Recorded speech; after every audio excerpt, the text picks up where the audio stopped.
Shalom. Sorry, I wasn't sure if it was recording that. Okay, this teaching is going to be about the feasts, the first two feasts. I might actually throw in first fruits for you. Of the feasts of Jehovah, or Yahweh, however you want to pronounce his name, because we really don't know. Now, quick update before I get into this, because this is a great teaching. I love this topic. It's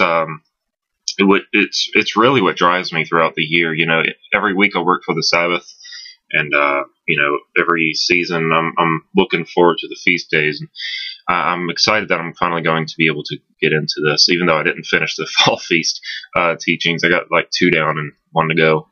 But anyways, excuse me. Pray for me. I have not been doing too good. Most of it's allergies, but also I'm about to go get me a cane to walk with. That's right, you heard me right. I'm going to be walking with a cane. So be saying a prayer for me, please. And the vlogs, I will be having them up. I have actually recorded 2 that I just have not gotten around to because I've been so busy. But you might actually be seeing 3 or 4 vlogs posted at the same time. I don't want to do it that way, but that might be how it's done. But anyways, let's get into this. Now, this is, we're going to start with Passover. Now, let me explain. I lost my train of thought. Okay, I'm going to go ahead and read from Deuteronomy 16. Now, you might be asking, well, the list of the feasts are in Leviticus 23, and that is true. But as I was studying and doing some research, here's what happened. Basically, my Midrash group, we were going to have Passover together, but everyone just had so much stuff going on in their lives. Like, one person's got a family member in the hospital, another group had to go out of town, and another one is just not prepared. Yeah, it's a lot of stuff to do for a group setting, so we decided to just do it with our families, which is great, because this is my 3rd year actually celebrating Pesach, but I've never done it with just my family at home, and so I'm actually looking forward to that. And as you will see in the vlog, gosh, you'll have to excuse me because really my allergies, my goodness. Okay, but I'm going to read, now here's what happened. Nehemiah Gordon was in the land of Israel. He found the Aviv barley, and that's where the barley's like budding, and you can see it's going to be ripe for, for the counting of the Omer and everything. So he found that, and then they also discovered that it was too hazy over, I think it was Jerusalem is where they were, and they were looking for the renewed moon, the Chodesh, and basically, well, they couldn't find it. It was too hazy. So by default, the very next day was the new year. And that's how I base my timetable, my biblical calendar. So that means that we are in the first month. And today, I'm actually doing this recording today on the 14th day of the month, which is actually March 27th. So tonight at twilight, I'll be celebrating Passover. Now, let me read this. Deuteronomy 16:1. Deuteronomy actually gives more of a description of what you do for the celebrations, the feasts, the Chag. Chag is like holiday or festival. Chag Sameach, that's like happy holiday, sort of. So anyways, okay, Deuteronomy 16:1. Observe the month of the Abib, or you can also say Aviv. And keep the Passover. Passover in Hebrew is Pesach, to Yahweh or Yehovah, your Elohim.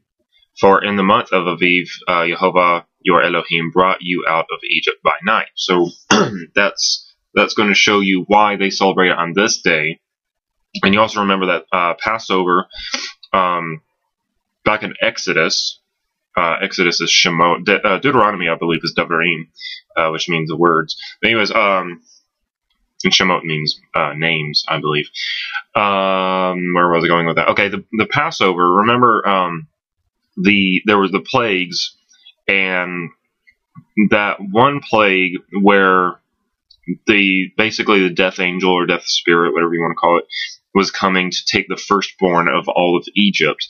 And nobody was immune except that they sacrificed a lamb, and they ate the whole lamb, of course, but they also put the blood of the sacrificed lamb on the doorposts, which I did have a picture for, but I can't find it now. Excuse me. Now, whenever the death angel or spirit came by a home or dwelling place where that was seen, where you see the blood on the doorpost, they passed over, or it passed over that door, or he, I don't know.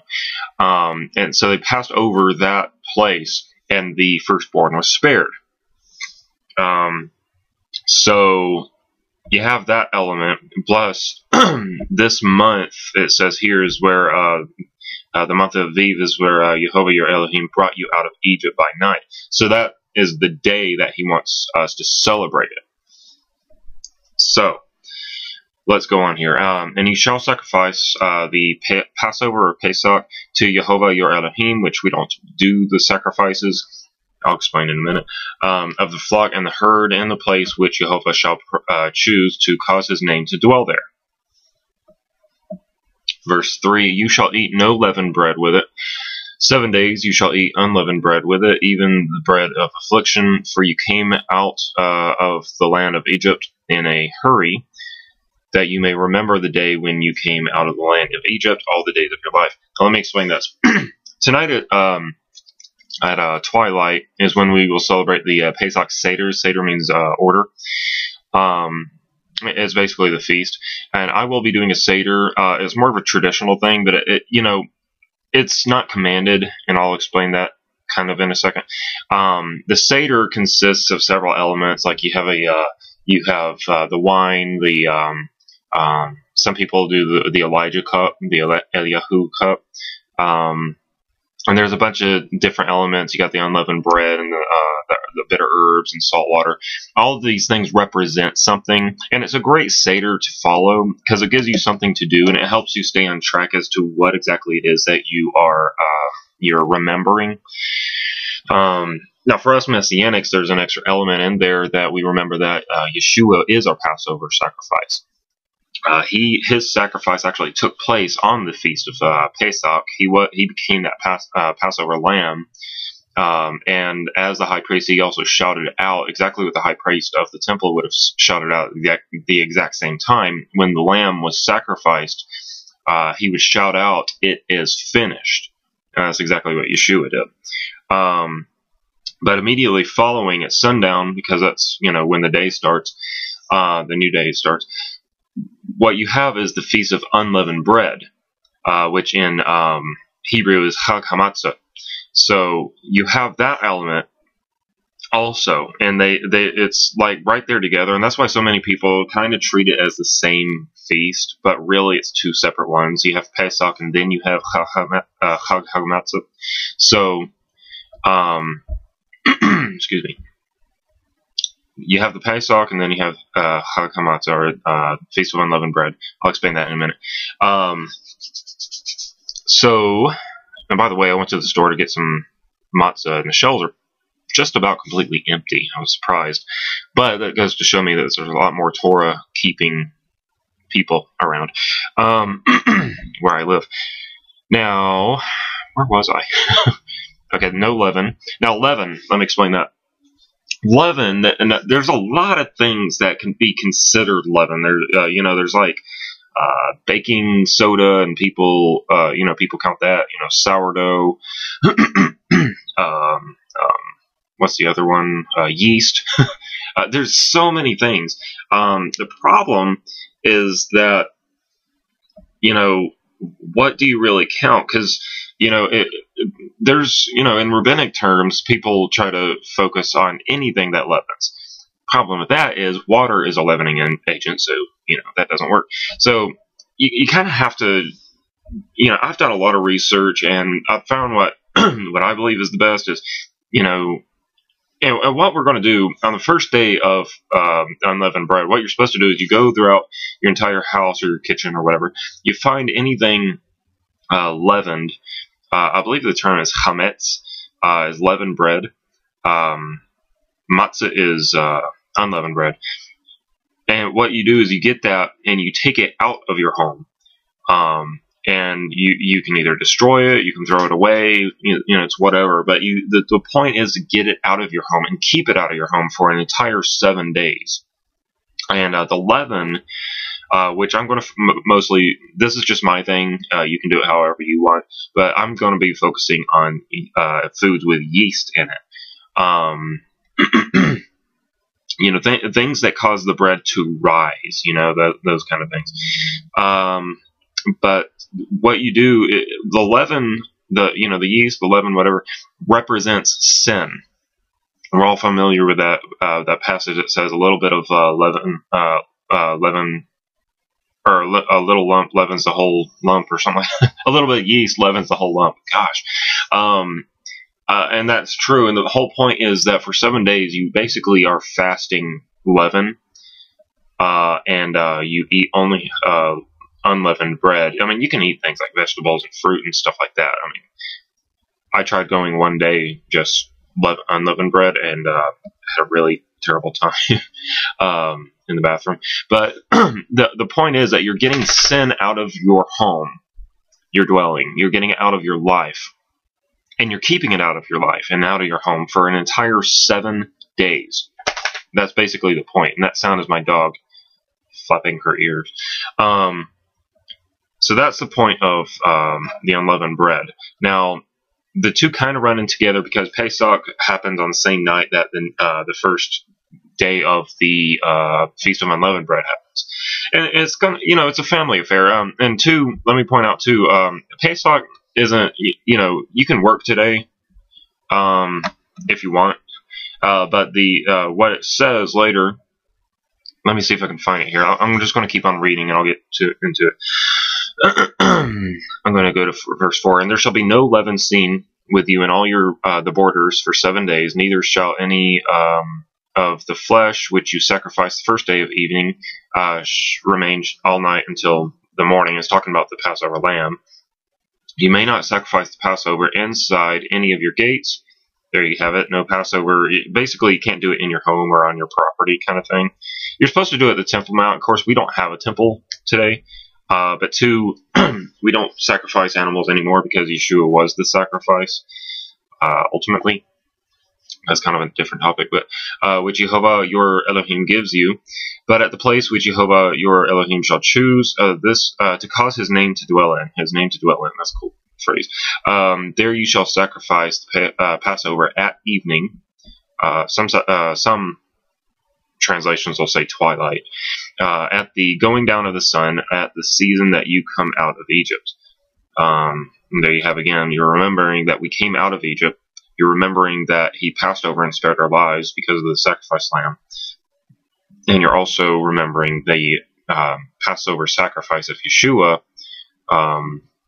allowing us to be grafted in if you're going, and also bringing salvation to the world and redemption. And you shall roast and eat it in the place which Jehovah your Elohim shall choose, and you shall turn in the morning and go to your tents. Which I don't have a tent, but okay, now here's the unleavened part. 6 days you shall eat unleavened bread, and on the 7th day shall be a solemn assembly to Jehovah your Elohim. You shall do no work.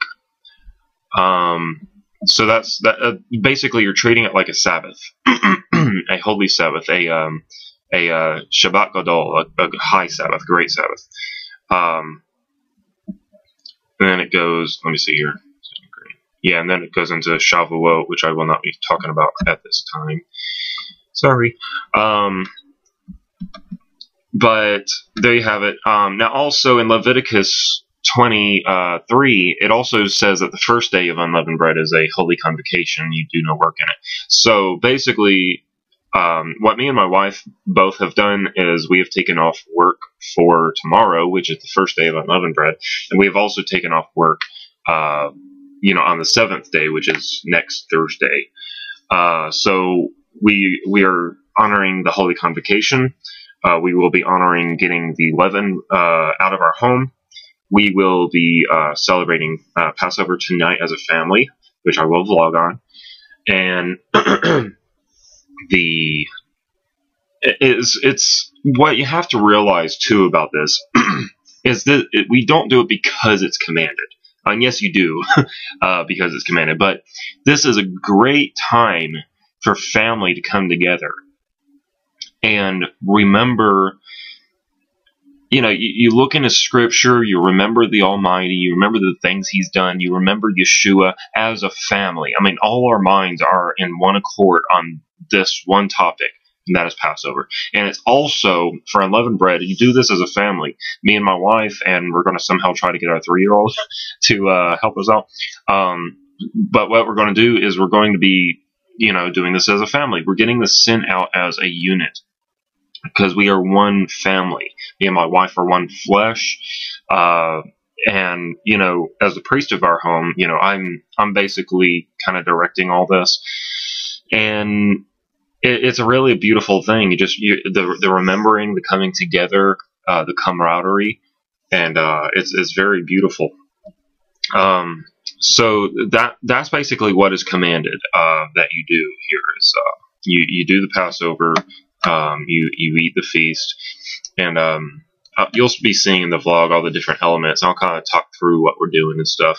Now, by the way, heads up, this is my first time ever kind of heading it in my own home, so it's probably going to be all over the place. I'll do my best, but I'm actually going to be reading from my phone an email I got from a newsletter kind of describing what you do. I'll just be reading certain passages, and I'm not going to do it perfect because I have no idea what I'm doing. But the point is that you try. You may not be an expert at it, but the point is that you try. You look at the stories. You go to Leviticus 23. Read the Exodus story. Go to Deuteronomy 16, like I've just shown you. Read the instructions for yourself and do what you believe you should do to honor the Almighty and Mashiach. So that's that. I'm trying to think if there was anything else I needed to touch on. Should I talk about first fruits? I wonder. First fruits, you're basically bringing your first fruit offering to the Almighty, which is strange kind of in our modern times because I don't personally, I know one person that actually has a farm, and that's my aunt and uncle. They have a grapevine, they have broccoli, they have corn. They have a full-on garden going on, and sometimes we get tomatoes and vegetables from them, and it's wonderful. But what do you really do? Like, what's with that? Let's see if I'm just going to go into this because this is a special thing, and I want it to be known. Now, remember too, Yeshua's life.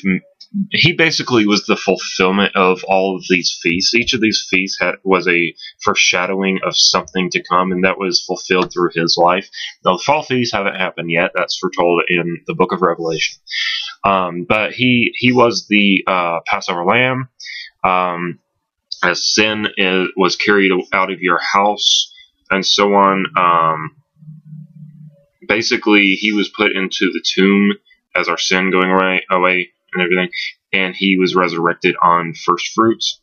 Now, what I'm going to try and find here, actually, let me look in my book. I apologize, I cannot edit this video. Okay, let's see here. First fruits. I'm just going to read from here. I'm sorry. I'm going to give you King James. Do I have New King James? I don't think I do. That stings. Well,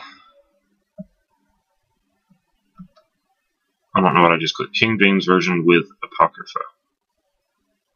It makes me look nice. I don't know. I'm just going to read from what I got here. Sorry. I'm reading from the New King James Version in my handheld Bible here. It's Leviticus 23 and verse 9. And Jehovah spoke to Moshe, saying, Speak to the children of Israel, and say to them, When you come into the land which I give to you, and reap its harvest, then you shall bring a sheaf of the first fruits of your harvest to the priest. The Kohen is a priest. He shall wave the sheaf before Jehovah to be accepted on your behalf. On the day after the Sabbath, the priest, the Kohen, shall wave it. And you shall offer on that day, when you wave the sheaf, a male lamb of the first year without blemish, as a burnt offering to Jehovah. Its grain offering is 2/10 of fine flour mixed with oil, an offering made by fire to Jehovah for a sweet aroma, and its drink offering of wine, 1/4 of a hin. You shall eat neither bread nor parched grain nor fresh grain until the same day that you have brought an offering to Jehovah, a statute forever throughout your generations and all your dwellings. Now, let me say this. As a Messianic, I do not practice sacrifices, because Yeshua is my sacrifice. He was the sacrifice of atonement and redemption. He was the ultimate sacrifice. All the sacrifices foreshadowed his sacrifice, and that's why we as Messianics do not. And I know that doesn't make sense to a lot of Jews. And I encourage you to do in-depth studies, because once you actually look into it for yourself, you start to see why. Because everything in the Torah is a foreshadowing. Everything is to be done today, yes.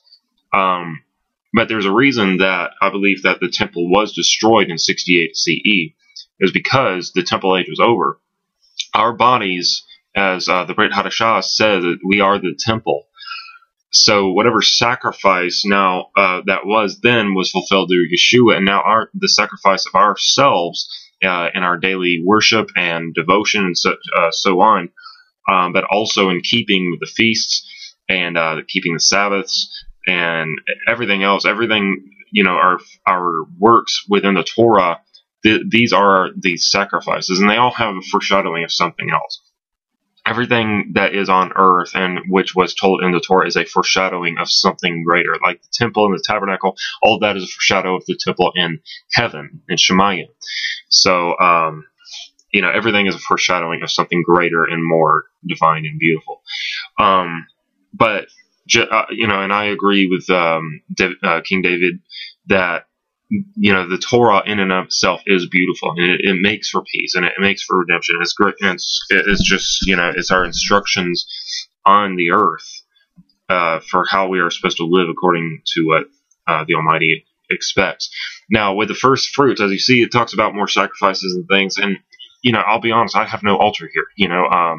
There's nowhere to burn up stuff and everything else, but Yeshua, he was resurrected. Now, as the Brit Hadashah explains, he was the first fruits among the dead. He was resurrected, therefore he is and was the first fruit offering. And I believe that is also why he ascended into Shemayim, presented himself before the Almighty as the first fruit, sacrifice and everything else of the harvest. And then he returned to tell everybody else, because that's why he wouldn't allow, I think it was Miriam. I think, she wanted to touch him, and she was like, nope, don't touch me yet. I haven't ascended yet. You can touch me all you want whenever I come back. Paraphrasing. But, anyways, the first, it's, what do we do? But I see the element that we can fast bread. In fact, I'll read it again here, verse 13. Verse 14. You shall eat neither bread nor parched grain nor fresh grain until the same day that you have brought an offering to your Elohim. And this is a statute forever throughout your generations and all your dwellings. So you have to bring an offering. Now that's not a tithe. A tithe is a 10th of basically whatever comes into your home or whatever else. That totally different topic. Don't bombard me with hate mail. But the offering, that is something kind of sort of hurts you. It's something you don't have to give, you don't have to give this away. but this is commanded that you do. But what I'm talking about is an offering is something that you give of your own free will. You know, see a homeless person, you offer them a meal or something. That's an offering, and you know, the Almighty, he sees that as an offering. When you clothe somebody, whenever you give money towards, something, stuff like that. It doesn't always have to be money. It could be your time and whatever else. And in this case, I personally am going to try to find something to give to someone who needs it. I know there's such difference in opinion. I know, trust me. I mean, this is a huge topic, and each person is convinced in and of themselves that their interpretation of things is the proper way. And I agree. You follow what you believe is right in accordance and testing against Scripture, and by the leading of the Ruach HaKodesh, the Holy Spirit, you do what you believe based on those two elements is proper and accurate. So with that said, I'm losing a lot of CPU percentage here. With that said, I'm going to be finding an organization, if I can, to be giving an offering to. I will be fasting bread that day. I'll only probably eat fruits and vegetables or something. It's those kind of things there, and that's all I have to say about that. So I hope this was insightful. I hope this was helpful to you. I was trying to figure out what I'm going to be doing for tonight for Pesach, trying to find some instruction, and I thought, well, of course, let's just open the instructions. I'll just open the Bible, and that's what I did. So let this, I hope, encourage you to do the exact same, but be led by the Spirit. And those of you who already celebrate Pesach and Chag HaMatzah, you already know what you're doing, and kudos to you for that. But be blessed. Thank you so much for checking this video out, and I hope it was a blessing to you. Hallelujah. Shalom.